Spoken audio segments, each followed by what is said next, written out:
রাসূল আকরাম সাল্লাল্লাহু আলাইহি ওয়াসাল্লাম বলেন, মান রাআনি ফিল মানামি কাআন্নামা ইয়ারানি ফিল ইয়াকজা, যে ব্যক্তি আমাকে ঘুমের মধ্যে স্বপ্নে দেখবে সে আমাকে বাস্তবে দেখলো। আও বাসা ইয়ারানি ফিল ইয়াকজা, যেই ব্যক্তি আমাকে ঘুমের ঘরে স্বপ্নে দেখবে অচিরেই সে আমাকে সচক্ষে দেখতে পাবে। মুহাক্কিকিনে ইসলাম এই হাদিসের ব্যাখ্যা করেছেন যে রাসূল আকরাম সাল্লাল্লাহু আলাইহি ওয়াসাল্লামকে স্বপ্নে দেখলাম, এটা তো বুঝলাম, বাস্তবে কিভাবে দেখবো? রাসূল তো তার রওজা মুবারকে বিশ্রাম ফরমাচ্ছেন। মুহাক্কিকিনে কেরাম ব্যাখ্যা করেছেন সে রাসূলকে দেখবে তার আমল অনুযায়ী।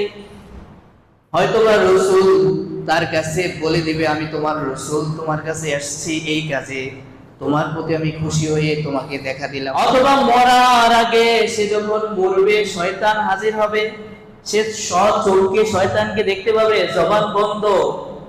আজরাইল ফেরেশতাকে সচক্ষে দেখতে পাবে কিন্তু তার জবান বন্ধ। সে যদি জীবনে কখনো রাসূলকে স্বপ্নে দেখে থাকে তখন ওই মুহূর্তে রাসূল আকরাম সাল্লাল্লাহু আলাইহি ওয়াসাল্লাম এসে উপস্থিত হবে আর তাকে শয়তান থেকে রক্ষা করবে।